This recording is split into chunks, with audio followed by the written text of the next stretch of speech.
கவனி ராஜா, last video cut ஆயிடுச்சு. Accounting principle, what accounting principle methods நான் சொன்னேன்.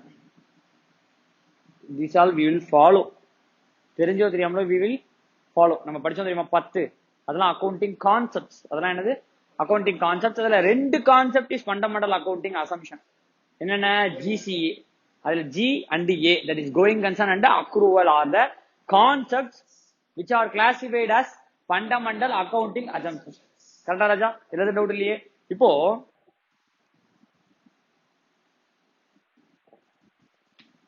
கவனி,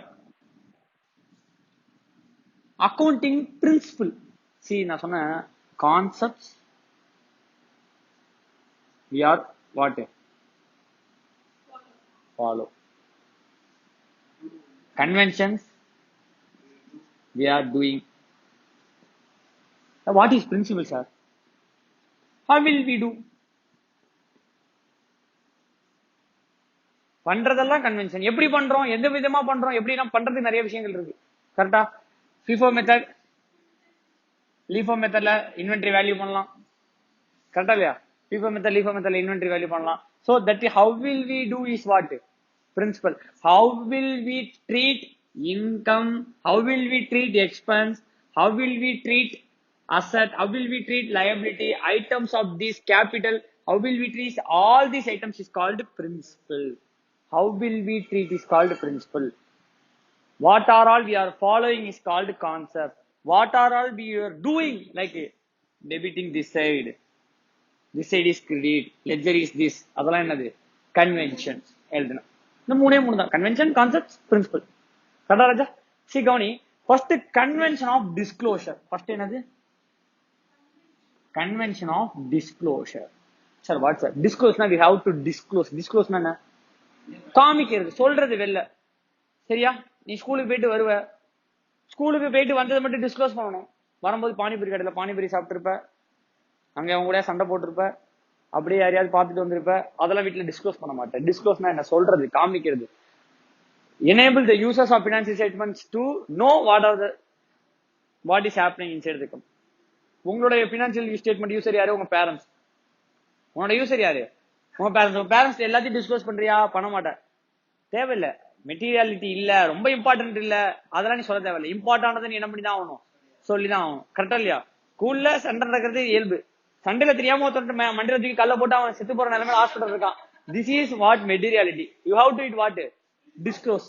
That is called convention of disclosure. Every material item should be disclosed in the financial statement. What? Every material items. What is material? What is material is depends upon the organization.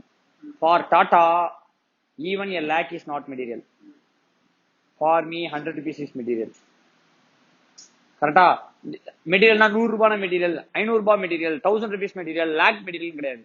For Tata 1 lakh is not a material item. 1 lakh cash காணாம வச்சா போனா போட்டுந்தா business பாடுற கோடி கணக்குல 1000 கோடிகளை business பண்ணின்னு இருக்கேன். கோடி கணக்குல பிசினஸ் பண்ணலாம், 1000 கோடிகளை பிசினஸ் பண்ணிட்டு இருக்கேன். லட்ச ரூபா போனா போட்டு விடு அப்படின்னு கணக்கு எழுதிட்டு போயிட்டே இருப்பான். கரெக்டா? அவனோட பேலன்ஸ் ஷீட்லயே க்ரோஸ் தான் ஒரு லேக்ஸ்ல 3 டிஜிட் வராது. இன் க்ரோஸ்னு போட்டிருப்பான். 35,268 crores. 68 பக்கத்துல லேக்ஸ், தௌசண்ட்ஸ், ருபீஸ்லாம், ஹண்ட்ரட்ஸ்லாம் வரும்ல, அதெல்லாம் இருக்காது. அப்ப அதெல்லாம் உனக்கு என்னது? Immaterial items. கரெக்டா ராஜா? அப்ப what are all material should be disclosed in the என்னது?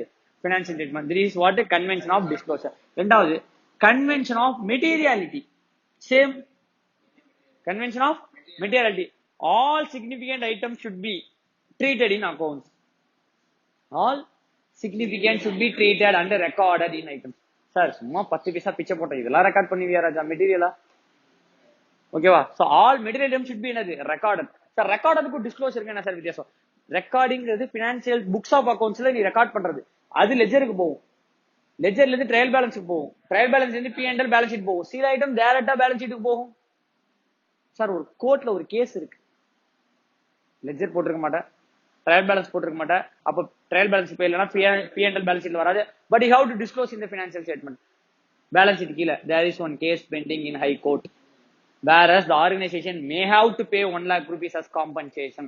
This is what material item disclosing in the financial statement. புரியுதா ராஜா என்ன சொல்றேன்? Convention of materiality, convention of disclosure. மெட்டீரியாலிட்டிங்கிறது ரெக்கார்டிங், டிஸ்க்ளோஷர்ங்கிறது டிஸ்க்ளோசிங். ஓகேவா? எல்லா ரெக்கார்ட் பண்ற ஐட்டமும் என்ன ஆயிடாது, டிஸ்க்ளோஸ் ஆகாது. ஏன்னா சில ஐட்டம் ரெக்கார்ட் பண்ணனால யூ ஹேவ் டு என்னது, disclose. Third item, concept of consistency, sorry convention of consistency. Consistency what?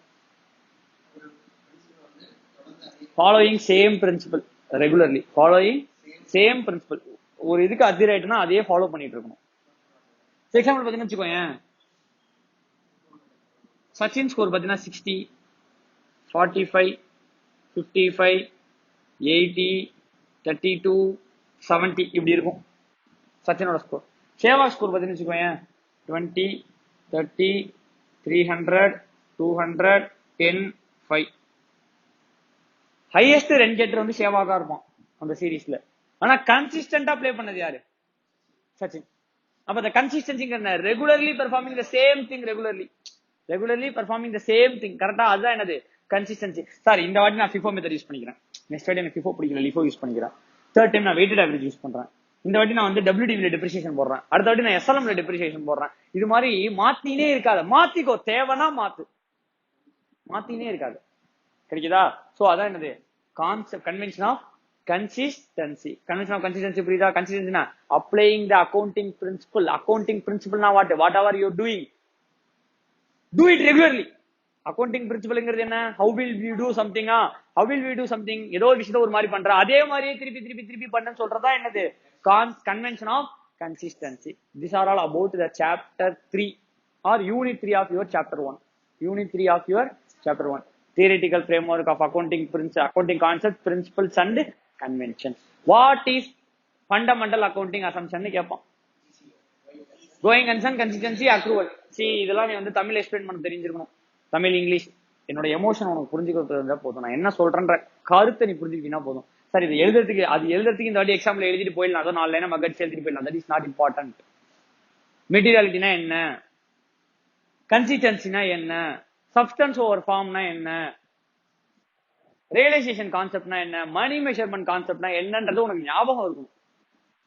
இதெல்லாம் வந்து சம்திங் கால்டு நம்ம இன்பில்ட்டா தெரிஞ்சிருக்கணும். இதெல்லாம் என்னது இன்பில்ட்டா, மேபி தெரிஞ்சிருக்கும் உனக்கு, இதெல்லாம் கரெக்டா தெரிஞ்சிருக்காது. சரி, அடுத்தது கான்செப்ட், அடுத்தது போலாமா?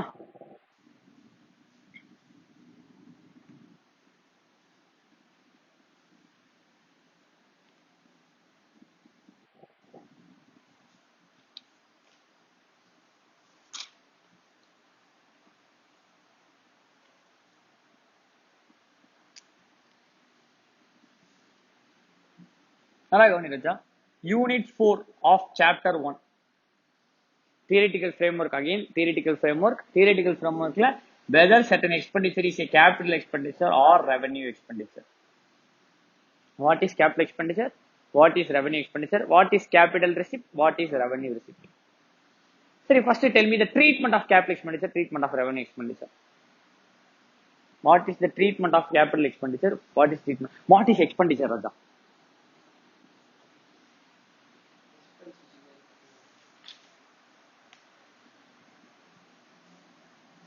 What is expense?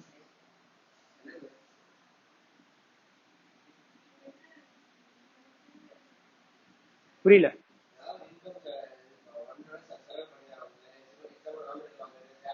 இல்ல ராஜா, நான் கேக்குறது ரா மெட்டீரியல் வாங்குறது, சேலரி பண்றது, இது பண்றது, அது பண்றதுலாம் அது வந்து you are telling what are all expense. I hear what is expense, what is expense.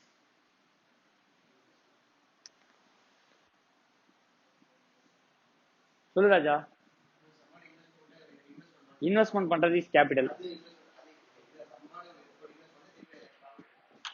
அது இன்வெஸ்ட் பண்றதுங்கிறது கேபிட்டல் ராஜா.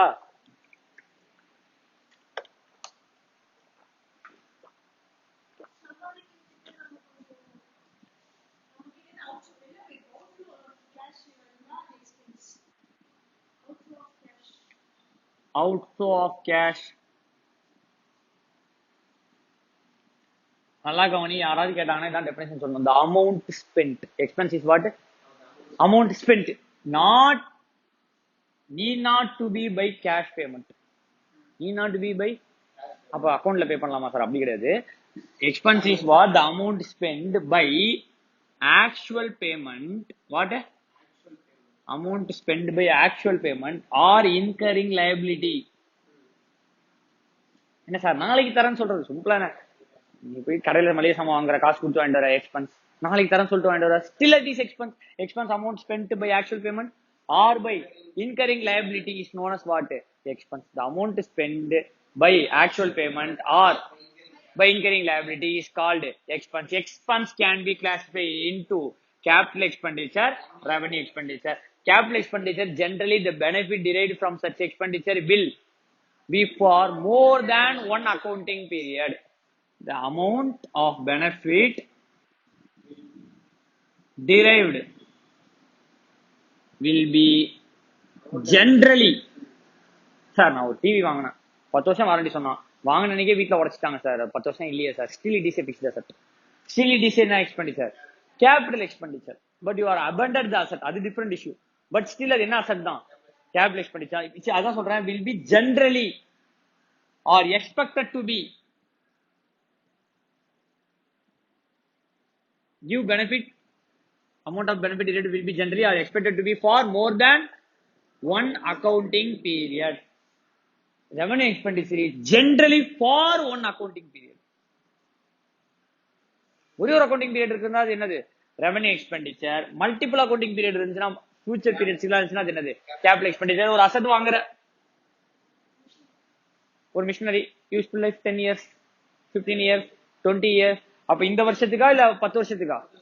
அப்ப நீ என்ன பண்ணணும்? இந்த வருஷத்துக்கு மட்டுமே போடக்கூடாது, கேபிட்டல் எக்ஸ்பெண்டிச்சர். அப்போ sir what is capital expenditure? நல்லா புரிஞ்சுக்கிறதா? சிம்பிள்.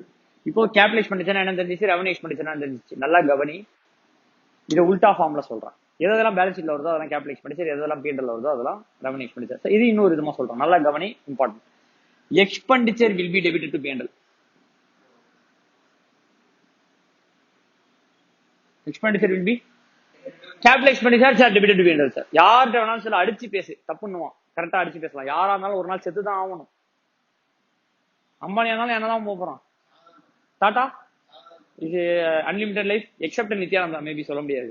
சரியா? நித்யானந்தாக்கு மேபி லைஃப் என்னவா இருக்கலாம், I am the Nithyananda, I am the பரமசிவாங்கலாம், மேபி இருக்கலாம், சொல்ல முடியாது. பட் எக்ஸப்ட் நித்யானந்தா எல்லாருக்கும் சாவுன்னு ஒண்ணு கன்ஃபார்ம் எதுவுமே இல்லை. அதுவே எக்ஸ்பென்ஸுக்கு டெபிட்னு ஒண்ணு இருக்கு, டெபிட் டு P&L கன்ஃபார்ம் ஒரு நாள் அது எங்க வந்துதான் ஆகணும், P&L வந்து உழுந்துதான் ஆகணும்.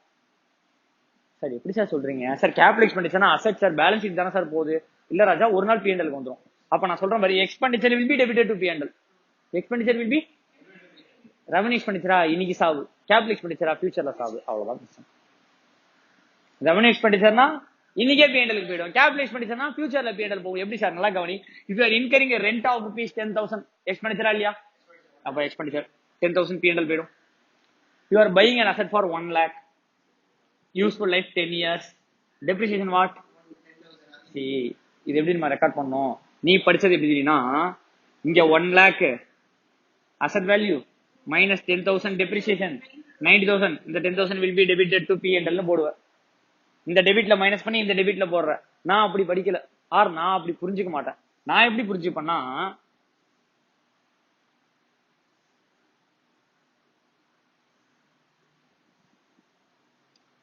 To asset, sorry P&L.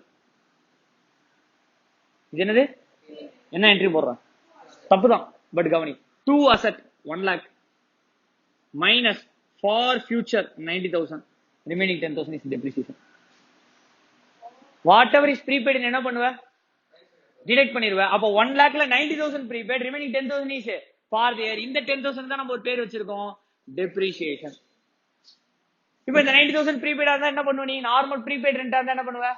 அதே தான் பண்ற, 90,000 எடுத்து போயிட்டு அசெட்டா போடுற. It's not that 1 lakh minus 10 is 90.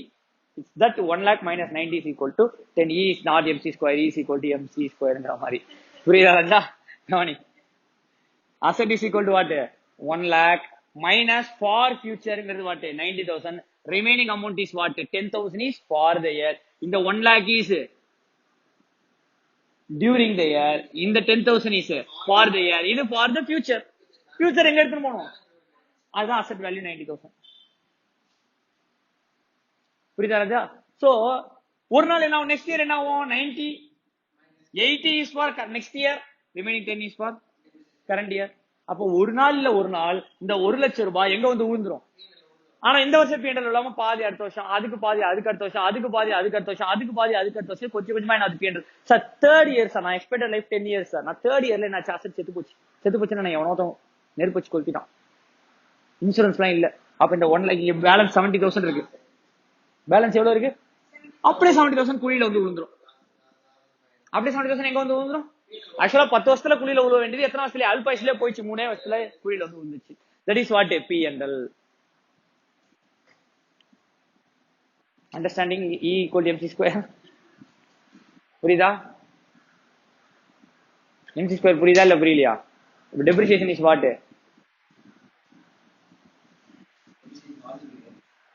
incurred during the year minus for the future, remaining amount is for the year. That is called what, depreciation of the asset.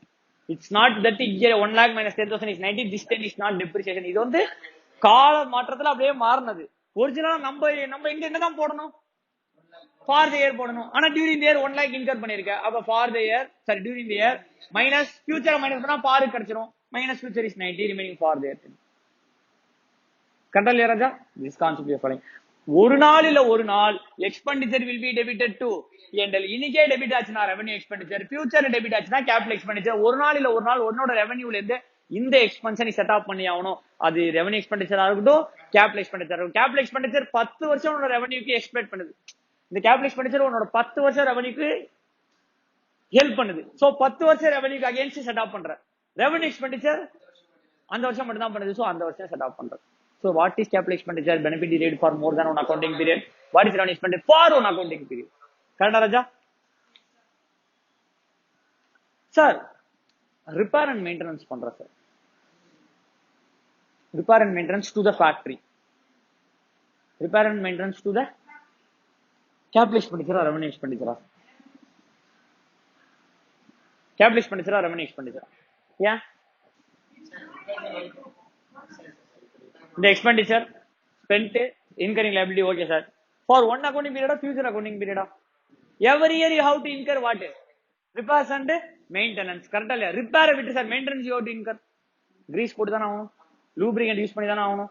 இல்லனா machine சீக்கிரம் செத்து போயிடும். கரெக்டா இல்ல? சீக்கிரம் வீணா போயிடும். அப்போ இன்ஜின் வண்டின்னு வாங்கினா நம்ம இன்ஜினுக்கு ஆயில் ஊத்தணும், பிரேக் ஆயில் மாத்தணும், பிரேக் கேபிள் மாத்தணும், எல்லாமே have to change. அப்போ even though there is no repair, we have to what? Maintain. நம்ம வண்டி ரிப்பேர் ஆனாதான் மெயின்டைன் பண்ணணும் கிடையாது. ரிப்பேர் ஆகிறதுக்கு முன்னாடி போய் நம்ம என்ன மாத்திடலாம், ஸ்பேர் பார்ட்ஸ் எல்லாம், ஆயில் மாத்திடலாம், பிரேக் ஆயில் மாத்திடலாம், ஓரிங் மாத்திடலாம். இது மாதிரி சின்ன சின்ன விஷயம் will change. Even though there is no repair, we have to maintain. Sometimes there will be repair. So repair and maintenance expense. This is revenue or capital expenditure. Every year you are incurring now, அப்ப that is for the year தான். That it will be treated as revenue expenditure. அப்படின்னா அந்த வருஷமே சவக்குழியில விழுந்துரும். Sir நான் ஒரு maintenance expense பண்றேன். that benefit will increase the efficiency. For example, நான் இல்ல PVR theater சரியா, 200 சீட்ஸ் இருக்கு. என்ன பண்றான், இந்த இடத்துல ஒரு இந்த சீட்டுலாம் மேல cover மாத்துறான். that is revenue expenditure. that will not increase any benefit. that will be debited to P&L. No டவுட்டா? அப்படியே ஒரு எக்ஸ்ட்ரா சேர்த்து ஸ்கிரீனை பெருசாக்கி இந்த இடத்துல ஒரு 30 சீட்டை சேர்த்துட்டான். This 30 seat will increase the economic benefit of the entity. கரெக்டா? ஃபியூச்சர்ல எக்ஸ்ட்ரா காசு வரும். அதே 3 மணி நேரத்துல வாடகை கூடுறான், 3 மணி நேரத்துல சரி படம் ஓட்டுறான், 3 மணி நேரத்துல அவன் காசு வருது, அந்த 3 மணி நேரத்துல எக்ஸ்ட்ரா காசு வரும். அப்போ some expenditure will increase the efficiency which make the economic benefit more of the entity. That amount what? Capital expenditure will be பாதி இந்த வருஷம் மீதி அடுத்த வருஷம். அப்ப என்னது? டெப்ரிசியேஷன் போர்டுன்னு அர்த்தம். கொஞ்சம் கொஞ்சமா லைக் நம்ம உடம்பு எப்படி நல்லா வளரும், 60 வயசுல அப்படி டிக்ளைன் ஒரு பாட்டா அப்படியே செயல் இழக்க ஆரம்பிக்கும். அப்படித்தானே நம்ம எல்லாருக்கும் அப்படித்தானே ஒரு பாட்டா அப்படியே செயல் இழக்க ஆரம்பிக்கும், கடைசியில மொத்தமா முடிஞ்சிடும். அது வளர்ந்தது தான் இந்த கேபிட்டல் எக்ஸ்பெண்டிச்சர். ஒன்னொன்னா செயல் இழக்கணும், அதான் டெப்ரிசியேஷன். கொஞ்சம் கொஞ்சம் கொஞ்சம் கொஞ்சம் கொஞ்சமா P&L தள்ளலாம். மொத்த நாள் மொத்தத்தையும் P&L தள்ளிட்டு முடிஞ்சு போச்சு. கரெக்டா இல்லையா? தட் இஸ் கால்டு லைஃபும் அக்கௌண்ட்ஸும் சேம் தான் கிட்டத்தட்ட. சரியா? இதே கேபிட்டல் எக்ஸ்பெண்டிச்சர். செலவு வைக்கிறாங்க ஒரு ஓனர், செலவு வைக்கிறாங்க. ஓனர் செத்து போயிட்டாரு, அவங்க பையன் இப்போ பிசினஸ் டேக் ஓவர் பண்ணிட்டான், அவங்க ஓனருக்கு ஒரு செலவு வைக்கிறான், பெரிய செலவு ஒன்று வைக்கிறான். கேபிட்டலா ரெவன்யூவா? ஏன் 12 மாசம் கழிச்சு இந்த சிலையை உடச்சு தூக்கி போட்டுருவியா?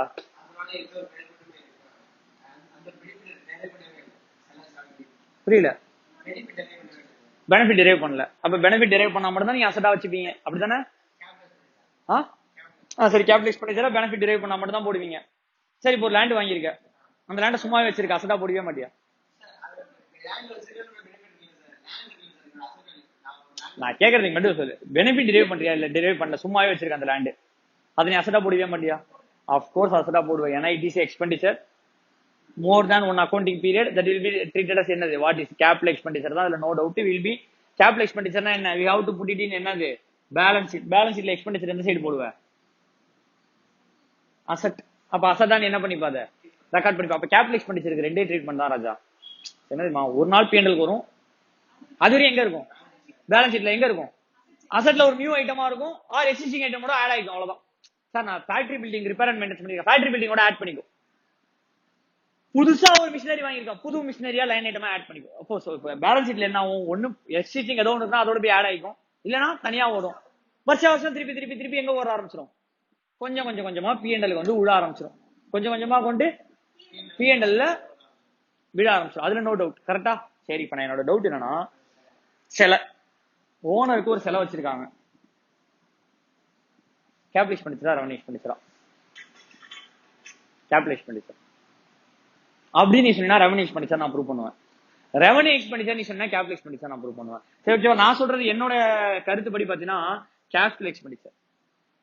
ஏன்னா ஏன்னா அந்த ஓனரோட பையன் எக்ஸ்பிளனேஷன் கொடுக்குறான் ஃபார் திஸ் சில employee will be motivated whenever they see the.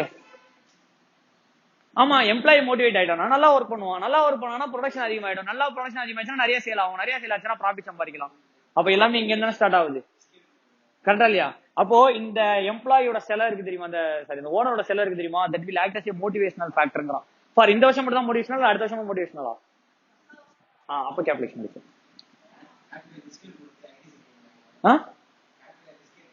Sir இப்ப டெப்ரிசியேட் பண்ணவே மாட்டியா? டெப்ரிசியேட் பண்ணவே மாட்டியா?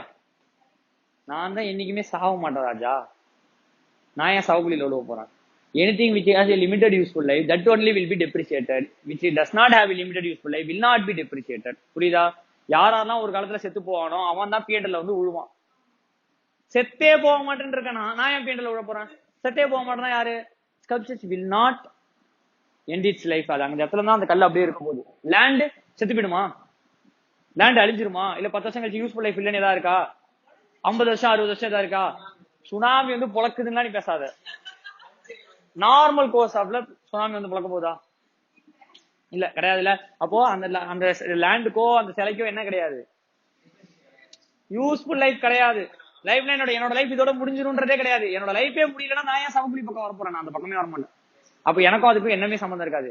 அதனாலதான் லேண்டுக்கும் ஸ்கல்ப்சர்ஸ்க்கும் any other asset which does not have useful life will not be depreciated or will not etify பார்க்கும். எதை? P&L எட்டியே பார்க்காது. எதை? P&L. P&L is what? சவுக்குழி, அது எட்டி பார்க்காது. அப்ப லேண்ட் டெப்ரிசியேட் ஆகுமா? ஆகாது. இந்த கேபிட்டல் எக்ஸ்பெண்டிச்சரான செலவு எக்ஸ்பெக்ட் ஆகாது. Any asset which does not have limited useful life, n number of useful life will not be depreciated. limited useful life Nithyananda P&L வருவாரா? ஏன்? unlimited useful life இந்த நம்பர்லாம் வந்துருவோம். அப்ப நம்ம இன்னைக்கு வரமோ இல்ல ஒரு நாள்ல வருவோம். இன்னைக்கு வந்தா ரெவன்யூ எக்ஸ்பெண்டிச்சர், ஒரு நாள்ல வந்தா கேபிட்டல் எக்ஸ்பெண்டிச்சர், என்னைக்குமே வராது. Nithyananda is what? Non depreciable capital expenditure. That is called non depreciable asset. I am Paramasiva. சரியா? புரியுதா ராஜா concept? This is what expenditure. அதுல capital expenditure or revenue expenditure. இப்போ நம்ம பார்க்க போறது loss is different from asset, loss is different from expense, loss is different from asset, loss is different from expense. ஒரு benefit வரும், எக்ஸ்பென்ஸ்னால ஃபியூச்சர்ல ஒரு benefit வரும். எக்ஸ்பென்ஸ்னால இன்னைக்கு ஒரு பெனிஃபிட் வந்தா ரெவன்யூ எக்ஸ்பெண்டிச்சர், எக்ஸ்பென்ஸ்னால இன்னைக்கு வருது ஃபியூச்சர்லயும் வந்தனா அது கேபிட்டல் எக்ஸ்பெண்டிச்சர். ஒரு எக்ஸ்பென்ஸ்னால பெனிஃபிட்டே வரலனா அது லாஸ். ஒரு எக்ஸ்பென்ஸ்னால பெனிஃபிட் வரலனா that expense is what? Loss. Bad debts ஒன்னும் தேராது. அசெட் செத்து போச்சு, ஃபயர். அதுக்கு கரஸ்பாண்டிங் கப்பிள்டு வித் வேற எதுவுமே கிடையாது. என்னது? Coupled with depreciation, coupled with P&L, coupled with asset. கொஞ்சம் கொஞ்சமா P&L-க்கும் அசெட்டுக்கும் தள்ளிட்டே மாத்தி மாத்தி மாத்தி balance sheet P&L, balance sheet P&L. ரெண்டு ஐட்டம் இருக்கு. பேட் டெப்ட்ஸ்க்கு ஒரே ஒரு ஐட்டம் தான், ஒரே ஒரு நேச்சர் மட்டும் தான், டெபிட் நேச்சர் மட்டும் தான். கிரெடிட் நேச்சரே கிடையாது. நம்ம அதை கிரெடிட் கொடுக்கறதுக்காக தான் டெட்டார்ல போய் அட்ஜஸ்ட் பண்றோமே தவிர பேட் டெப்ட்ஸ்க்கு ஒரே ஒரு நேச்சர் மட்டும் தான். அப்ப லாஸ் will have only, எதனால லாஸோ அதுல போய் ஆட் பண்ணி விட்டுருவோம், அவ்வளவுதான். அப்ப loss is what? Any expenditure that will not benefit அப்படின்னா that will become what? Loss. இன்னைக்கும் பெனிஃபிட் கொடுக்கல, ஃபியூச்சர்லயும் benefit கொடுக்கலனா that will become loss. நீ டெட்டாரா வித்த, அவன் காசு கொடுக்க மாட்டான்ட்டான், அவனுக்கு விக்கிறதுக்கு நீ எக்ஸ்பென்ஸ் பண்ணதுனாலதான் அவனுக்கு வித்த. எப்படி? நீ குட்ஸ வாங்கின, உனக்கு வித்த, அவன் காசு தர மாட்டான்ட்டான், will become what? Bad debts. அவன்கிட்ட வர ப்ராஃபிட்ட கூட விட்டுரு, அவன்கிட்ட கொடுத்த குட்ஸுக்கு நான் செலவு பண்ணிருப்பேன்ல. எக்ஸாம்பிள், நான் ஒரு 1000 ரூபாய்க்கு குட்ஸ வாங்கி ஒரு தண்டை விற்கிறேன் 1500 ரூபாய்க்கு. இப்ப அந்த பர்சன் ஹவ் டு பே எவ்வளவு ருபீஸ்? 1500 to me. அவன் பே பண்ணாம அப்ஸ்காண்ட். அந்த 500 விட்டுரு, 1000 ருபீஸ் என்னோட காஸ்ட் இன்கர் பண்ணி தான் அவனுக்கு வாங்கி கொடுத்துருக்கேன். that 1000 will become what? Loss. நான் பண்ற எக்ஸ்பென்ஸ் will become what? எனக்கு என்ன ஆயிடுச்சு? லாஸ் ஆ மாறிடுச்சு. அப்போ loss is what? benefits will be derived. ஓகேவா? அடுத்தது ரெவென்யூ ரிசிப்ட், கேபிட்டல் ரிசிப்ட்.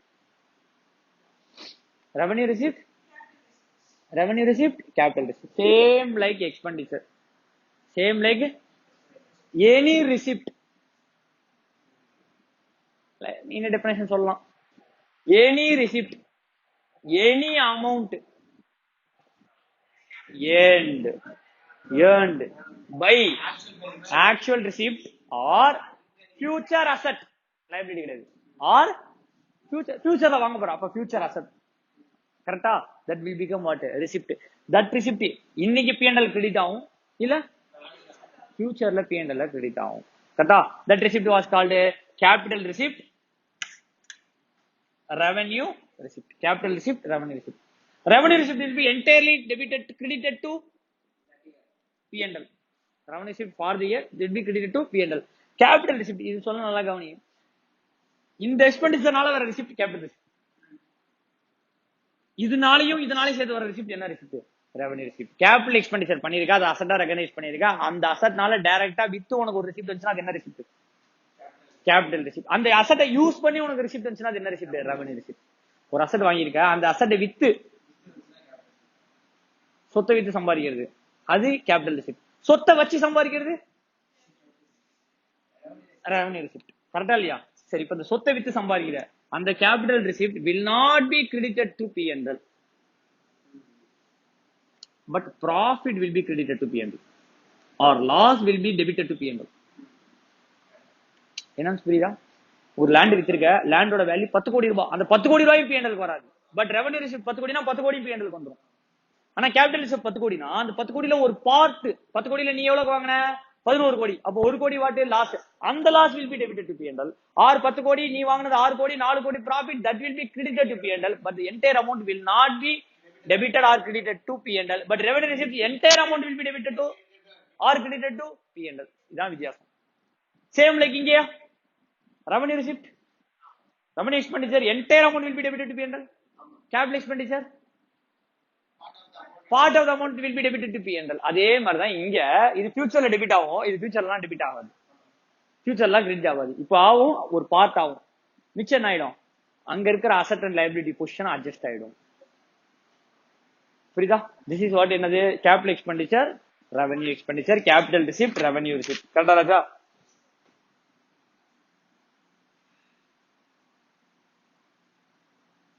அப்புறம் there is one term called deferred revenue expenditure. படிச்சிருப்ப 12th 11th இங்க புக்ல கொடுத்திருப்பான் deferred revenue expenditure. உன்னை ஏமாத்தினா அப்படி ஒரு டேர்மே இப்ப கிடையாது அக்கவுண்டன்சில. there is nothing called deferred revenue expenditure. treat either it as capital expenditure, treat either it as, அவ்வளவுதான். Revenue capital ரெண்டே விஷயம் தான். இந்த இழுத்துட்டு கிடக்கிற விவகாரமே வேணாங்கிறோம். ஒண்ணு இருல செத்து போயிடு, இருனா ரெவென்யூ செத்து போயிடுனா ரெவென்யூ எக்ஸ்பெண்டிச்சர், இருனா கேபிட்டல் எக்ஸ்பெண்டிச்சர் கொஞ்சம் கொஞ்சமா சாகுது. இந்த இருக்கு இழுத்துட்டு இருக்கு அந்த மாதிரி அந்த டிஃபர்ட் ரெவன்யூ எக்ஸ்பெண்டிச்சர் கான்செப்ட் நம்ம என்ன பண்றாங்க எடுத்துட்டான். முன்னாடி இருந்துச்சு அப்படின்னா அந்த அட்வர்டைஸ்மெண்ட் இன்கம் பண்ணிடுவாங்க. பேனர் வைக்கிறது 5 வருஷம் அந்த பேனர் அங்க இருக்கும். ஆனா அட்வர்டைஸ்மெண்ட் காஸ்ட் அப்ப ரெவன்யூ எக்ஸ்பெண்டிச்சரா போட்டு அட்வர்டைஸ் பேனர் காஸ்ட் 1 லட்சம் ரூபாய் வச்சுக்கோ. 20,000 ரூபாய் கரண்ட் இயர்க்கோ, மீதி 20,000 ரூபாய் நெக்ஸ்ட் இயருக்கு, 20,000 ரூபாய் நெக்ஸ்ட் இயருக்கு, 20,000 ரூபாய் நெக்ஸ்ட் இயருக்கு கொஞ்சம் கொஞ்சம் கொஞ்சமா பிஎன்எல் தந்தாங்க. என்னது நார்மல் ரெவன்யூ எக்ஸ்பெண்டிச்சரையே டிஃபர் பண்ணி போடுறது. அது மாதிரி பண்ணக்கூடாதுன்னு என்ன பண்ணிட்டான் கம்பெனி ஆக்ட் 2013 புதைச்சிட்டான். இனிமேல எந்த கான்செப்ட்னு ஒரு கான்செப்டே கிடையாது. Deferred example deferred revenue concept என்ன கேட்டா there is nothing called deferred revenue expenditure. நவுன் எழுதுறத ஆஸ் பர் கம்பெனி ஆக்ட் 2013 முடிச்சு. அக்கௌண்டன்சில there is nothing called deferred revenue expenditure இருந்துச்சு, இப்போ இல்ல, அவ்வளவுதான். ஓகேவா? கான்செப்ட் அண்டர்ஸ்டுடா? கேபிட்டல் எக்ஸ்பெண்டிச்சர் ரெவன்யூ எக்ஸ்பெண்டிச்சர் அண்டர்ஸ்டுடா? நெக்ஸ்ட் கான்செப்ட் போலாமா? Next concept is what? Unit 5 of theoretical framework.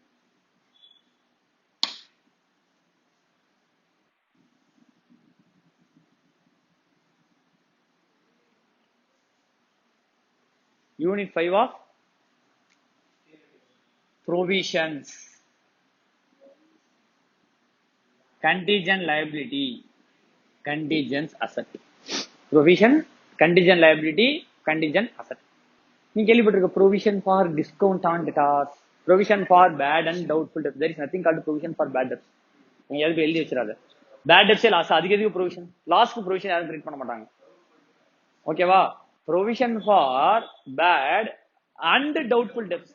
புரியுதா? அது ப்ரொவிஷன் ஃபார் பேட் டெப்ஸ் கிடையாது, provision for bad and doubtful debts. சரியா? ஆக்சுவலா ப்ரொவிஷன் ஃபார் டவுட்ஃபுல் டெப்ஸ் தான், bad and provision for doubtful debts தான் எழுதணும். நம்ம அந்த பேச்சு வழக்குல அப்படியே provision for bad and doubtful debts மாத்தியாச்சு. சரி, we are creating provision for discount on debtor, discount on creditor, provision for bad and doubtful debts. உனக்கு தெரிஞ்சு இதான் provision for depreciation கிரியேட் பண்ணிருப்ப. சரி, what is provision? What is provision? First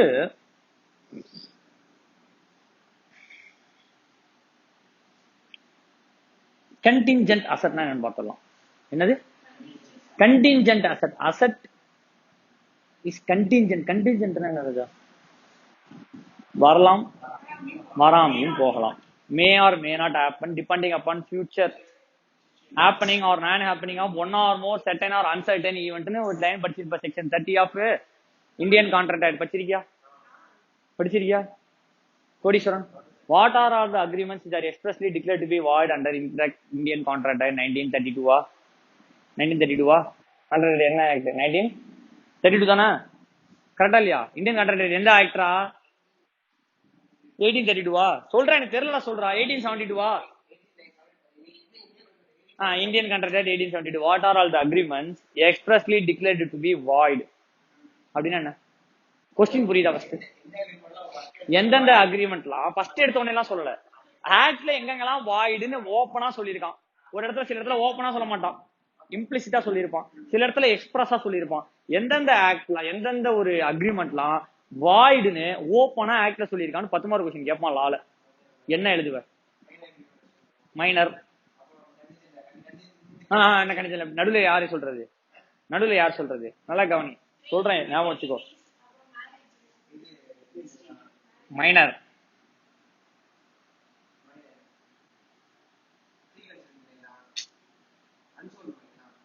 minor unsound mind. இது 10, இது 11. கரெக்டா? சரி, இது 11, இது 12. அப்படியே கீழே வந்து வச்சுக்கோயேன்.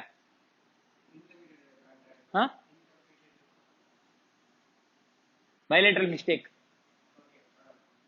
Consideration is part unlawful or fully unlawful.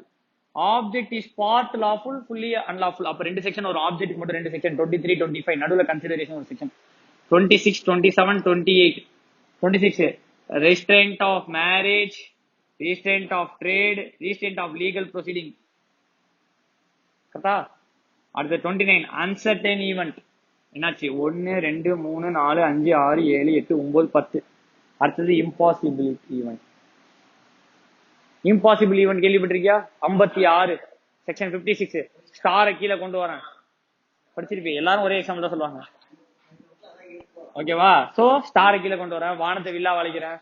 அது மாதிரி இம்பாசிபிலிட்டி ஈவென்ட்லாம் என்னது? வாய்டு. இது வந்து எக்ஸ்பிரஸ் இப்படிதான் கேட்பான். அவன் என்ன கேள்வி கேட்கறான் அதான். சி உனக்கு ஒரு விஷயம் தெரியுமா? If you are under the age of 18, if you are நேரா அடையாள ஆனந்தபவன் போ, என்ன வேணா சாப்பிடு, ஃபுல்லா வேணுங்கிறத காசு கொடுக்காம வீட்டுக்கு வா. உங்க அப்பா மேலேயும் கேஸ் போட முடியாது, உன் மேலேயும் கேஸ் போட முடியாது. You are not competent for any legal proceeding. யாரு ஒரு ஏ டு பி போய் நான் ஃபுல்லா சாப்பிட்டேன், என் வயசு 18 கீழே இருக்குன்னா என் மேல ஏ டு பி காரனும் கேஸ் போட முடியாது. ஏ டு பி காரன் என்ன பிடிச்சி அடிச்சாலும் நான் ஏ டு பி மேல கம்ப்ளைண்ட் கொடுக்கலாம்.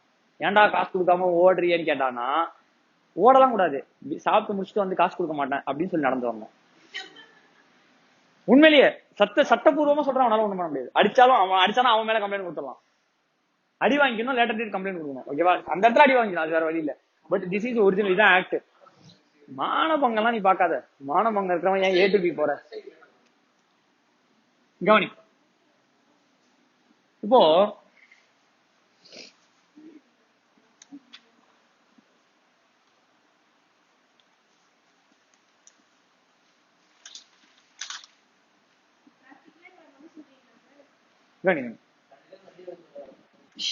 contingent asset, what is a possible asset? contingent asset is a வரலாம் வராமலையும் போகலாம் possible asset that arise from past event, that arise from நேத்து ஏதோ ஒரு விஷயம் பண்ணிட்ட, அதனால ஃபியூச்சர்ல உனக்கு பாசிபிளா ஏதோ ஒரு ஈவெண்ட் அவுட்புட் வரலாம், உனக்கு அந்த அசெட் வரலாம்.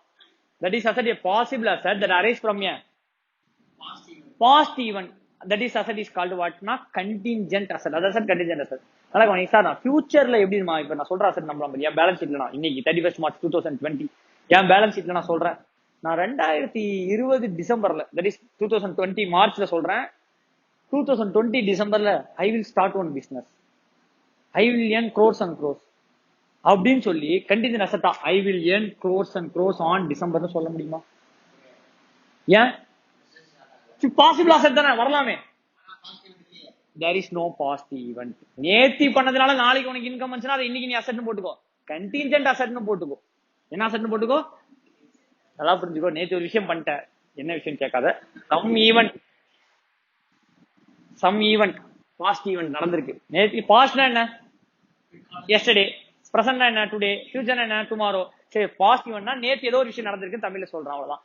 நேத்து ஏதோ ஒரு விஷயம் நடந்திருக்கு, அதனால நாளைக்கு உனக்கு வரலாம் அப்படின்னா இன்னைக்கு நீ அதை என்னவா போட்டுக்கோ, கண்டிஞ்சன்ட் அசெட்டா போட்டுக்கோ. வந்ததுக்கு அப்புறம் அதை அசெட்டா போட்டுக்கோ, வந்ததுக்கு அப்புறம் என்னவா போட்டுக்கோ, அசெட்டா போட்டுக்கோ. நல்லா கவனி. சோ கண்டிஞ்சன்ட் அசெட் எப்படி சார் ரெக்கார்ட் பண்ணணும்? Contingent asset should not be recorded. அப்படின்னா பேலன்ஸ் ஷீட் குள்ள வரக்கூடாது. பேலன்ஸ் ஷீட் குள்ள அசெட் சைட்ல வில் கம் அப்படின்னு சொல்லி ஒரு அசெட் போடக்கூடாது. ஃபியூச்சர்ல வரும் அப்படின்னு சொல்லி என்ன பண்ணிடக்கூடாது, போடக்கூடாது. அப்ப ஃபியூச்சர்ல வரும்னா அது என்ன சார் சொல்றது? ஃபியூச்சர்ல வருமே சார், நான் ஒருத்தன் மேல கேஸ் போட்டேன், என் பேரை யூஸ் பண்ணிக்கிட்டான், அவன் எனக்கு இப்ப காம்பன்சேட் பண்ணும், கோர்ட் கேஸ் பெண்டிங் நிக்குது, கன்ஃபார்ம் அவன் தோத்துருவான், எனக்கு அவன் 2 கோடி ரூபாய் கொடுப்பான், இப்ப காசு வர வேண்டியது இருக்கே, கண்டிஜென்ட் அசெட்டா காமி, அத பேலன்ஸ் ஷீட் குள்ள வர வேண்டியது இருக்கு, கண்டிஜென்ட் அசெட் அக்கௌண்ட் டெபிட்னு போட்றாத அப்படிங்கிறான். டிஸ்க்ளோஸ் பண்ணா நல்லா கவனி, டிஸ்க்ளோஸ் கூட பண்ணக்கூடாது. Contingent asset should not be even disclosed. Disclose கூட பண்ணக்கூடாது. as per accounting standards 29, as per accounting standards 29 contingent asset should not be. இது எப்படி தெரியுமா இருக்கு? படிச்சு பார்த்துட்டு ஒண்ணு இல்ல, கீச்சு போட்டுன்ற மாதிரி இருக்கு. என்ன சொன்னா அவன்? கண்டிஜென்ட் அசெட்னா என்னன்னு சொன்னான்? Possible asset that arise from past eventனா. சரி, ஓகே, கண்டிஜென்ட் அசெட்னா என்னன்னு கண்டுபிடிச்சிட்ட. இப்போ என்ன பண்ணணும்? ஒண்ணும் பண்ண வேணாம், கீச்சு போட்டு. அப்ப என்ன பண்ணா? you need not to record, you need not to disclose, you need not to disclose in the balance sheet, you need not to disclose it as a footnote of the balance sheet. Balance sheet கீழ footnote எல்லாம் disclose பண்ண தேவையில்லை, பண்ணக்கூடாது. என்னத்த அசெட்ட? Contingent asset. அப்ப வர வேண்டியது இருக்கா, மனசோட வச்சுக்கோ. இது என்ன தெரியுமா பிரின்சிபல்? இது என்ன தெரியுமா பிரின்சிபல்? இதுக்கு ஒரு பிரின்சிபல் இருக்கு பின்னாடி. என்ன பிரின்சிபல் சொல்ல பார்ப்போம். Prudence concept. என்ன concept? Prudence concept. anticipate loss, don't anticipate profit. anticipate loss, loss வந்துருமோ பயப்படு. don't anticipate profit. anticipate பண்ணாத, கெயின் வரும்னு எழுதாத, ரெக்கார்ட் பண்ணாத. புரியுதா? so this is what a contingent asset. contingent asset னா யாரா கேட்டா என்ன சொல்ல? possible asset because of that arise from past event எப்போ ஃபியூச்சர்ல அரைஸ் ஆகும். Depends upon one or more occurrence or non-occurrence of certain or uncertain events. எப்படி இந்த பாசிபிள்ன்ற வேர்டு வந்துருச்சுனாலே நடக்கலாம் நடக்காம போலாம். நடக்கிறது பேஸ்ட் ஆன் ஒரு விஷயம் நடக்கிறதுனாலயோ நடக்காதனாலயோ இந்த விஷயம் நடக்கலாம். ஒரு விஷயம் நடக்கிறதுனாலயோ நடக்காம போறதுனாலயோ இந்த விஷயம் நடக்காம போலாம். ஒரு விஷயம் நடக்கிறதும் நடக்காம போறதும் சர்டைனா அன்சர்டைனான்னு தெரியாது. சோ இதெல்லாம் இதுல வந்துரும் அந்த பாசிபிள். அப்ப அந்த பாசிபிள்ன்ற வார்த்தைக்கு possible arising from a past event depends upon happening or non-happening occurrence or non-occurrence of one or more future uncertain event அப்படின்னு கொடுத்திருப்போம். எப்படி possible asset that is arise from a past event. நேத்து ஏதோ ஒரு விஷயம் பண்ண அதனால ஃபியூச்சர்ல அசெட் வரப்போகுது. அது வரதும் வராதுங்கிறது எப்படி இருக்கு? Depends upon the happening or non happening. கோர்ட்ல ஜட்ஜ்மெண்ட் நம்மளுக்கு ஃபேவரபிளா வந்தா காசு கிடைக்கும். கரெக்டா இல்லையா? Happening or non happening. என்ன சொன்னா அடுத்தது? Occurrence or non occurrence of ஒரு ஈவெண்ட் கிடையாது. ஒன் ஆர் மோர் ஃபியூச்சர்னாலே அன்சர்டைன் தான். Future is what? Future uncertain events அப்படின்னு சொல்லியிருக்கான். சரி இவன் படிச்சு பார்த்துட்டியா? கீச்சு போட்டோம்னா என்ன? இந்த படத்துல சொல்லுவான்ல, அது என்ன படம்? இந்த அது படி, அதுல ஒண்ணு இல்ல, கீச்சு போட்டு இருந்த மாதிரி தான். கண்டிதர் அன்சர்டைனா இப்ப என்ன தெரிஞ்சா? கண்டிதர் uncertain possible that the rise from a past event depends upon the happening or non happening occurrence or non occurrence of one or more future uncertain event. படிச்சு பார்த்துட்டு கீச்சு போட்டு ஒண்ணும் கிடையாது. ரெக்கார்ட் பண்ணக்கூடாது, டிஸ்க்ளோஸ் பண்ணக்கூடாது, எதுக்குமே பண்ணக்கூடாது. Sir what is contingent liability? What is? அப்ப கண்டிஜென்ட் அசெட் புரிஞ்சிருச்சா?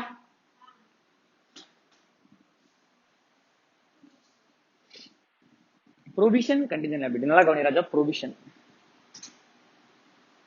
3 கண்டிஷன் இருக்கு. சாட்டிஸ்ஃபை பண்ணா ப்ரொவிஷன், சாட்டிஸ்ஃபை பண்ணலனா கிடையாது. கண்டிஷன் லைபிலிட்டியோட கண்டிஷன் சாட்டிஸ்ஃபை பண்ணா கண்டிஷன் லைபிலிட்டி, அதையும் சாட்டிஸ்ஃபை பண்ணா ஒண்ணுமே இல்ல அர்த்தம். ப்ரொவிஷனோட கண்டிஷன் சாட்டிஸ்ஃபை பண்ணதான் பாரு, சாட்டிஸ்ஃபை பண்ணலனா கண்டிஷன் லைபிலிட்டியோட கண்டிஷனையாவது சாட்டிஸ்ஃபை பண்ணதான் பாரு, அது சாட்டிஸ்ஃபை பண்ணலனா provision is a liability. Contingent அசெட்ல ஒண்ணு சொல்ல மறந்துட்டேன் ராஜா. கண்டிஜென்ட் அசெட் ரெண்டா பிரிக்கணும். கண்டிஜென்ட் அசெட் யாருக்குமே தெரியாது, ஃபைனல் லெவல். சி டெட்டாருக்கு நம்ம சேல் பண்றோம், காசு வாங்கணும், குட்ஸ் கொடுத்து அனுப்புறோம். அவன்கிட்ட இருந்து காசு வருங்கிறது பாஸ்ட் ஈவெண்ட் சேலா? அவன்கிட்ட இருந்து காசு வருங்கிறது happening or non happening of one or more future ஈவெண்டா விச் இஸ் அன்சர்டனா? அப்போ debtor sale is also a contingent asset தான். அப்ப நம்ம டெட்டாரா கூட என்னவா போடக்கூடாது, பேலன்ஸ் ஷீட்ல அசெட்டா போடக்கூடாது ஆஸ் பர் த டெஃபினேஷன். அப்போ அந்த இடத்துல பெரிய பிரச்சனை வருது. என்னது டெட்டார் அசெட்டா போடக்கூடாதுன்னா அப்ப எனக்கு என்ன அசெட் போடுவேன்? இப்ப டெட்டாரி அசெட்டா போடாம இருக்க முடியுமா? இருக்க முடியாது. அப்ப என்னோட மேஜர் அசெட்டே டெட்டார் தான். சில பேருக்குலாம் பிக்ஸ்ட் அசெட்டே இருக்காது, எல்லாமே நான் கரண்ட் அசெட் தான் இருக்கும். அதுல டெட்டார் காசு வர வேண்டியதுதான் அதிகமா இருக்கும். அப்ப அதையும் அவன் அசெட்டா போடக்கூடாதுன்னா அப்ப அவன் என்னத்தை தான் அசெட்டா போடுவான்? அப்போ current asset when virtually certain, when that is the 95% possibility that amount will be received. எப்படி 90 virtually certain 95% possibility that amount will be asset recognize பண்ணிக்கோ. அதுக்கு வர ஃபர்ஸ்ட் எக்ஸாம்பிள் தான் debtor. when it is probable, when it is 51% மேல, பாசிபிள்னு கூட சொல்லலாம், ப்ராபபிள்னு சொல்லலாம், 51% மேல கண்டிஜென்ட் அசெட். என்னது கண்டிஜென்ட் அசெட்? பாசிபிள்னு சொன்னா பாசிபிள் இல்ல, ப்ராபபிள். ப்ராபபிள் சொல்லு, ப்ராபபிள்னா 51% மேல கண்டிஜென்ட் அசெட். அது டிஸ்க்ளோஸ்ல பண்ணக்கூடாது, கீச்சு போட்டு சும்மா சொல்றேன். கண்டிஜென்ட் அசெட்டோட 51% கீழே கண்டிஜென்ட் அசெட் இல்ல, அதையும் என்ன பண்ண விட்டுரு. 51% மேல கண்டிஜென்ட் அசெட், அது என்ன பண்ண, அதையும் விட்டுரு. ஆனா என்ன, இது கண்டிஜென்ட் அசெட்னு சொல்லி விடுவேன், இது கண்டிஜென்ட் அசெட்டும் கூட, இது நீ கண்டிஜென்ட் அசெட் கூட கிடையாதுன்னு சொல்லி என்ன பண்ணுவேன், விட போறேன். 95% மேல நான் மட்டும் அசெட்டா ரெக்கார்ட் பண்ணேன், அது கீழே எத்தனை பர்சன்டேஜ் ஆனாலும் என்ன பண்ணிடணும், should not be disclosed. But உன்ட்ட கொஸ்டின் அது கண்டிஜென்ட் அசெட்டா இல்லையான்னு கேட்பான். அப்படி என்ன பண்ணணும், கண்டிஜென்ட் அசெட் அப்படின்னு சொல்லணும். சரியா? Provision is a liability, provision is a, அப்ப contingent liability is not a liability. Contingent liability is a not a liability. Provision is a liability recognized ரெகக்னைஸ்னா எப்போ வரும், எப்போ புக்ல போடுவ, recognised when. First point, it is probable that there is a present obligation, there is a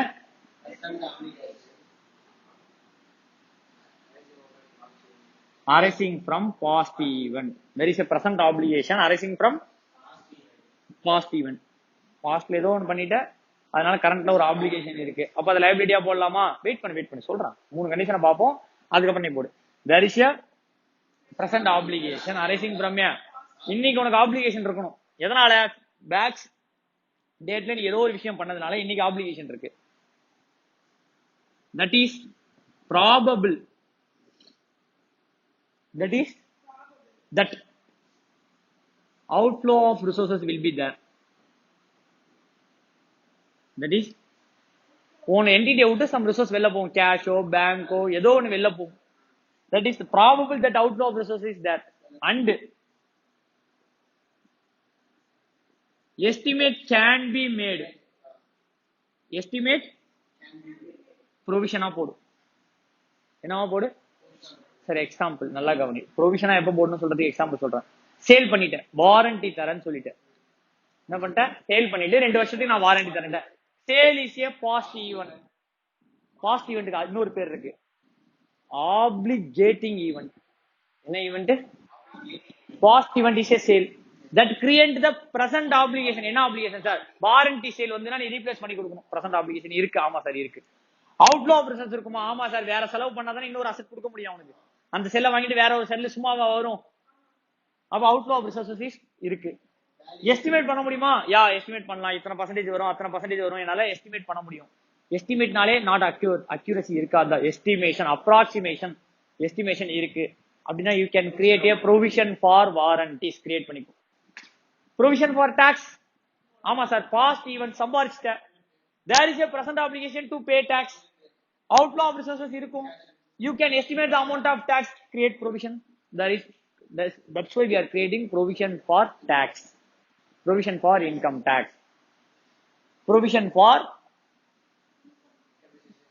discount சொல்லலாமா? sale is a past event, discount நீ கொடுக்கணும், சீக்கிரம் பே பண்ணிட்டான்னா that is called present obligation. அவன் பே பண்ணிட்டான்னா அவுட்ஃப்ளோ ஆஃப் ரிசோர்ஸ் குறைஞ்சிரும், that is also inflow of resource குறைஞ்சிரும், that is called outflow. 10 லட்சம் வர இடத்துல 8 லட்சம் தான் வருது, அப்ப 2 lakhs உனக்கு அவுட்ஃப்ளோ மாதிரி, that is probable that outflow of resources. estimate தெரியும், அப்போ create provision for discount on debtors. புரியுதா? அப்ப when are contingent liability? contingent liability provision inside balance sheet, contingent liability outside balance sheet. contingent asset not even in balance sheet, not even in outside balance sheet, வரவே கூடாது, கீச்சு போட்டு. அப்ப எப்படி provision? அப்படின்னா recognised in the books. contingent liability just disclosed. disclose நான் balance sheet கீழ போடு, இது மாதிரி கேஸ் இருக்கு நான் பே பண்ணணும்னு காமி. contingent asset காமிக்க கூட காமிக்காத, இது மூணுத்துலயுமே கண்ணில் கூட படக்கூடாது. என்னது? contingent asset. ஓகேவா? contingent liability ஃபர்ஸ்ட் பாரு, contingent liability is recognized in disclosed, will be disclosed when, first point, possible obligation. என்ன obligation? arising from past event, arising from sorry there is a present obligation arising from past event, there is a present obligation arising from past event. outflow of resources இங்க என்ன சொல்லியிருக்கேன்? இங்க possible. outflow of resources is இங்க என்னங்க? possible. சரி, estimate cannot be done, estimate cannot be done, CL, estimate cannot be done, CL. Sir இந்த application எப்படி வரலாம்? ஆப்ளிகேஷன் either லீகல் ஆப்ளிகேஷனா இருக்கலாம் ஆர் கன்ஸ்ட்ரக்டிவ் ஆப்ளிகேஷனா இருக்கலாம். வாட்? லா படி நான் டாக்ஸ் பே பண்ணி ஆகணும், லீகலா கன்ஸ்ட்ரக்டிவா? டாக்ஸ், இன்கம் டாக்ஸ் படி நான் என்ன பே பண்ணி ஆகணும்? இன்கம் டாக்ஸ் பே பண்ணி ஆகணும், that is called legal obligation. என் எம்ப்ளாய்க்கு நல்லா ஒர்க் பண்ணா ட்ரீட் வைக்கிறேன் இருக்கேன், நீங்க ஒர்க் பண்ணி தொலைச்சிட்டாங்க, எல்லாரையும் நான் கூட்டிட்டு போகணும், லீகல் கிடையாது, கன்ஸ்ட்ரக்டிவ். வாய் விட்டுட்டு, அதனால வர ஆப்ளிகேஷன். அது ஏதா வேணா வரலாம். நல்லா கவனி, இந்த இடத்துல தான் நீ புரிஞ்சுக்கணும். விர்ச்சுவலி சர்டைன்னா 95%, ப்ராபபிள்னா 50 to 95%, பாசிபிள்னா 5 to 50%, ரிமோட்னா 5% பிலோ. என்னது 5% பிலோ. நல்லா கவனி, லைபிலிட்டியை பொறுத்த வரையும் 50ல இருந்து 95% இருக்கணும், பிரசன்ட் ஆப்ளிகேஷன் இருக்கணும். இங்கேயும் பிரசன்ட் ஆப்ளிகேஷன் தான். இங்கே அரைசிங் ஃப்ரம் பாஸ்ட் ஈவென்ட், இங்கேயும் அரைசிங் ஃப்ரம் பாஸ்ட் ஈவென்ட். அதுல எந்த டவுட்டும் கிடையாது. இந்த ரெண்டு கண்டிஷன் தான் இதுக்கும் இதுக்கும் மாறும். இது ரெண்டும் சேம். இங்க பாரு, that is probable that outflow of ரிசோர்சஸ்ங்கறான். ப்ராபபிள்னா என்ன? 51%க்கு மேல யூ வில் பே. இங்க பாசிபிள். கரெக்டா? Estimate can be done. சரி, இப்ப பிரசன்ட் ஆப்ளிகேஷன் இருக்கு சார். என்னது present obligation arising from past event இருக்கு. Outflow of resources is possible. Sorry, outflow of resources is probable. Probable எத்தனை பர்சன்ட்? 60% வச்சுக்கோ. இருக்கு 60% நான் பே பண்ணுவேன் இருக்கு. அப்ப ஃபர்ஸ்ட் இருக்கு, செகண்ட் இருக்கு. எஸ்டிமேட் பண்ண முடியல, அப்போ உன்னால என்ன பண்ண முடியாது? ப்ரொவிஷனா கிரியேட் பண்ண முடியாது. ஏன்னா மூணுத்தையுமே சாட்டிஸ்ஃபை பண்ணா தான் யூ கேன் கிரியேட் ப்ரொவிஷன். அப்போ எப்படி இந்த இடத்துல செக் பண்ணி பாரு. பிரசன்ட் ஆப்ளிகேஷன் இருக்கு, இங்க பாசிபிள் இருந்தாலே போதும். என்ன இருக்கு? ப்ராபபிள். பாசிபிள் 50% கீழே இருந்தாலே போதும், அங்க 50% மேலதான் இருக்கு. அப்போ கன்ஃபார்ம் யூ ஹேவ் டு பேனா பே பண்றதுக்கு சான்ஸ் இருக்கு. இங்க எஸ்டிமேட் பண்ண முடியாது, அதனால போடல. இங்க எஸ்டிமேட் பண்ண முடியலனாலும் என்னவா டிஸ்க்ளோஸ் பண்ணணும்? கண்டிஜென்ட் லைபிலிட்டியா டிஸ்க்ளோஸ் பண்ணணும். அப்ப நல்லா கவனி, ப்ரொவிஷனுக்கும் கண்டிஜென்ட் லைபிலிட்டிக்கும் ரொம்ப சிம்பிள் தான். ப்ரொவிஷனா போட முடியாததை கண்டிஜென்ட் லைபிலிட்டியா போடணும். ப்ரொவிஷனா போட முடியாததை ஏன் ப்ரொவிஷனா போட முடியாது? இந்த மூணு கண்டிஷன்ல ஏதோ ஒரு கண்டிஷன் நம்ம என்ன பண்ணல, சாட்டிஸ்ஃபை பண்ணல. ஆனா கண்டிஜென்ட் லைபிலிட்டியா போடுறதுக்காக சாட்டிஸ்ஃபேக்ஷனா இருக்கணும். ஏன்னா கண்டிஜென்ட் லைபிலிட்டிக்கு அட்லீஸ்ட் 5% மேல இருக்கணும். பாசிபிள் ஆகாத இருக்கணும். என்னவாதான் இருக்கணும்? ப்ராபபிளா இருந்தா கூட இல்லைன்னா கூட பரவாயில்ல, அட்லீஸ்ட் என்ன இருக்கணும்? பாசிபிள். ரிமோட்டா இருக்க கூடாது. ரிமோட்னா என்ன? ரொம்ப ரேர், 5% கீழே. அதெல்லாம் நீ கண்டிஜென்ட் லைபிலிட்டியா கூட போடக்கூடாது. அப்ப ஃபர்ஸ்ட் ப்ரொவிஷனா போடுறதுக்கு என்னெல்லாம் சாட்டிஸ்ஃபை பண்ணணும்? Present obligation arising from past event. இதில் ரெண்டுமே ஃபர்ஸ்ட் ப்ரொவிஷன் செக் பண்ணு. ப்ரொவிஷன் இல்லைன்னா கண்டிஜென்ட் லைபிலிட்டி செக் பண்ணு. கண்டிஜென்ட் லைபிலிட்டி இல்லைன்னா விட்டு. So present obligation arising from past event. Probable அப்படின்னா மீனிங் என்ன? 50க்கு மேல. 50க்கு மேல, அவ்வளவுதான். Probable that outflow of resource will be made. Outflow of resource வெளில போயிடும். எஸ்டிமேட் பண்ண முடியும். Estimate can be made. அப்ப இது முடியும், இது முடியும், இது முடியும்னா கிரியேட். சரி, இது முடியும், இது முடியும், இது முடியாது. அப்போ யூ cannot கிரியேட் ப்ரொவிஷன். அப்ப அப்படி இங்க வா, சிஎல் செக் பண்ணு. சிஎல்ல present obligation arising from past events, probable or possible outflow of resources, estimate cannot be made. அப்ப இங்க பாரு, present ஈவனா ஆமா இருக்கு சார். இங்க ப்ராபபிளா? இங்க ப்ராபபிள் பாசிபிள். ஆமா சார், ப்ராபபிள் தான். அங்க ப்ராபபிள், இங்க ப்ராபபிள் கூட இல்ல, பரவாயில்ல. 50% கீழனா கூட எதுல வந்துரும்? பாசிபிள்ல வந்துரும். சார் பாசிபிளே வருது, அப்ப ப்ராபபிளும்? ஏன்னா possible is less than 50, more than 5, probably is more than 50. more than 50 இருக்குன்னா is more than 5 தான். அப்ப இதுவும் வரும். பட் அங்க எஸ்டிமேட் பண்ண முடியாது. இங்க எஸ்டிமேட் பண்ண முடியலனாலும் பரவாயில்ல, disclose it as contingent liability. disclose it as sir present obligation இருக்கு sir. outflow of resources remote sir. Estimate பண்ணலாம் சார், எஸ்டிமேட் பண்ணலாம். ஆப்ளிகேஷன் இருக்கு, ஆனா outflow of resources is remote சார்ங்கறோம்.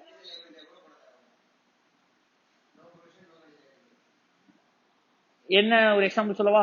பைக்ல போற, ஹெல்மெட் போடணுங்கிறது பிரசன்ட் ஆப்ளிகேஷன். ஹெல்மெட் போடலனா 100 ரூபாய் ஃபைன்ங்கிறது estimate. You are riding in a village area, whether police will come and catch you, fine வாங்குவானா உன்ட்ட? அப்போ இது இருக்கு, எஸ்டிமேஷன் பண்ண முடியும். But there is no probable or possible outflow. Only என்னது? ரிமோட். ரொம்ப ரேர், ஏன்னா ரிமோட் ஏரியாவில் இருக்கும்ல. அப்போ போலீஸ் வந்து பிடிக்கிறது ரொம்ப ரேர், 5% கீழே. கரெக்டா இல்லையா? அப்போ இது இருக்கலாம், இது இருக்கலாம், இது இல்லாம போகலாம். அப்போ you cannot create what? Provision. அப்போ இது செக் பண்ணு. பிரசன்ட் ஆப்ளிகேஷன் இருக்கு, எஸ்டிமேட் பண்ண முடியுது, பண்ண முடியலனா கூட பரவாயில்ல, பண்ண முடியுது. ஆனா என்ன இல்ல? ஆப்ளிகேஷன் ப்ராபபிளா இருக்கணும். சரி, அவுட்ஃப்ளோ ப்ராபபிளா இருக்கணும், ஆர் அப்ப பாரு அவுட்ஃப்ளோ அட்லீஸ்ட் 5% மேல இருக்கு, 50% இருக்கு, சிஎல் போட்டுரு. 5% கீழே இருக்கு, சிஎலுக்கும் கிடையாது ப்ரொவிஷனும் கிடையாது. 50% மேல இருக்கு, எத்தனை பர்சன்ட் மேல இருக்கு? 50% மேல இருக்கு. பே பெல்ல போற காசு 50% மேல பே பண்ணி ஆகணும்னு இருக்கு. சரி, அப்ப நீ என்ன பண்ண, ரெண்டாவது விஷயம் செக் பண்ணி எஸ்டிமேட் பண்ண முடியுமான்னு பாரு. எஸ்டிமேட் முடிஞ்சா ப்ரொவிஷன், பண்ண முடியலன்னா அப்ப 5% கீழே இருந்தா போடவே போடாது, சிஎல்லும் வராது ப்ரொவிஷன் வராது. 5 to 50 சிஎல் எஸ்டிமேட் பண்ண முடியுதோ பண்ண முடியோ 5 to 50% you have to pay அப்படின்னு மாதிரி சிச்சுவேஷன்ல இருந்ததுன்னா, எஸ்டிமேட் பண்றியோ பண்ண முடியலையோ சிஎல். 50க்கும் மேல எஸ்டிமேட் பண்ண முடியுதான்னு கேளு, பண்ண முடிஞ்சா ப்ரொவிஷன். ஏன்னா 50க்கு மேல இருக்குல்ல, அப்ப சிஎல் எஸ்டிமேட் பண்ண முடியுதுல ப்ரொவிஷன். 50க்கு கீழே சாரி 50க்கு மேல எஸ்டிமேட் பண்ண முடியல. புரியுதா ராஜா? புரியல, திருப்பி சொல்றேன் கவனி. அப்புறம் ஏன் பேக் ஆண்டி மாதிரி பார்த்துன்னு இருக்க? 5% கீழே நோ சிஎல் நோ ப்ரொவிஷன், ஏன்னா remote. 5% to 50% it is what? Possible. It is what? Possible. Possible na estimate இருக்கோ இல்லையோ CL. 50% க்கு மேல எஸ்டிமேஷன் இருக்கா, எஸ்டிமேஷன் இல்லையா, எஸ்டிமேஷன் இருக்கா ப்ரொவிஷன், எஸ்டிமேஷன் இல்லையா CL. அவ்வளவுதான் மேட்டர்.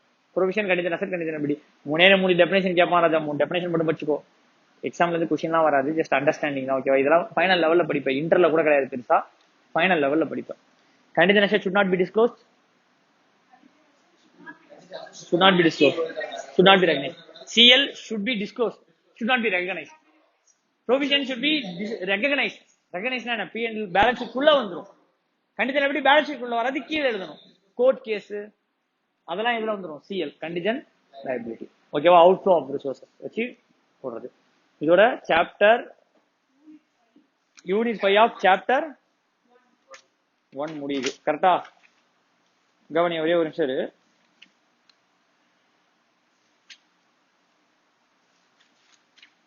இதுல அந்த சின்ன சின்ன யூனிட்ஸ் எல்லாம் இருக்கும். இதுக்கப்புறம் அந்த யூனிட்ஸ்ல உள்ள மீதி எந்த சாப்டர் நடத்த மாட்டேன், இப்படியே சொல்லிடுறேன். இதுக்கப்புறம் இந்த சாப்டர்ல உள்ள யூனிட்ஸ் தான் செல்ஃப் ஸ்டடி சாப்டர், நீயே படிச்சுக்கோ. வாட் இஸ் அக்கௌண்டிங் பாலிசின்னு கொடுத்துருப்பான், சரியா? அப்புறம் பாத்தீங்கன்னு வச்சுக்கோங்க, ஏஎஸ்னா என்னன்னு கொடுத்துருப்பான். AS I will teach. ஓகேவா? ஏஎஸ்னா you have to study the headings alone. இந்த accounting standards is for what, அதோட நம்பர் என்ன.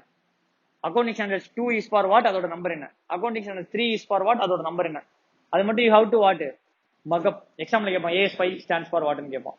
You have to study the AS5. AS7 stands for வாட்னு கேட்பான். You have to study the heading. உனக்கு எக்ஸாம்ல அது போதும். அந்த சாப்டர் நடத்துறேன், மீதி இந்த சாப்டரும் இந்த ஃபர்ஸ்ட் இது கான்செப்ட்ல இவ்வளோ உனக்கு தெரிஞ்சா போதும். மிச்சது எல்லாமே what is book keeping, types of accounting, cost accounting, management accounting, financial accounting, need for book keeping, advantage of book keeping, disadvantage of book keeping you will study on its own. படிக்கலாம் பரவாயில்ல விட்டு, சரியா?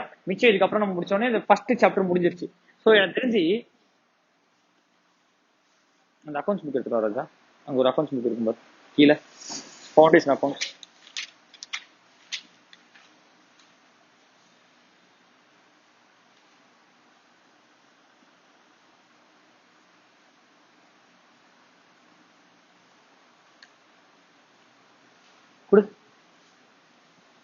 ஃபாஸ்டா வாடா. See, we have completed chapter 1 theoretical framework, completed chapter 2 accounting process, journal, ledger, trial balance. கரெக்டா? அதுல book நடத்தினேன். எப்போ will you use book? For regular recurring transaction we will book, we will not use journal entry. ஒரு வாட்டி Journal entry pass பண்ண முடியாது. we will use subsidiary books. subsidiary books is sale book, purchase book. எந்தெந்த transaction நீ free code use பண்ற அதுக்கெல்லாம் நீ book use பண்ணிக்கலாம். Okay, that is called subsidiary books. அதெல்லாம் பார்த்தோம்ல, கேஷ் புக். அடுத்தது பிஆர்எஸ் பார்த்தாச்சு. சாப்டர் 4 இன்வென்டரி பார்த்தாச்சு. we have to see chapter 5 and chapter 6. chapter 5 was depreciation, chapter 6 special transaction, average due date, accounting current, joint venture, consignment, this மாதிரி. அப்புறம் final accounts we completed. chapter 7 you have completed. chapter 8, chapter 9, chapter 10 pending. அப்ப as far as account is concerned, chapter 5, chapter 6, chapter 8, 9, 10. 5, 6, 8, 9, 10 தான் bending இருக்கு. 5, 6, 8, 9, 10 pending.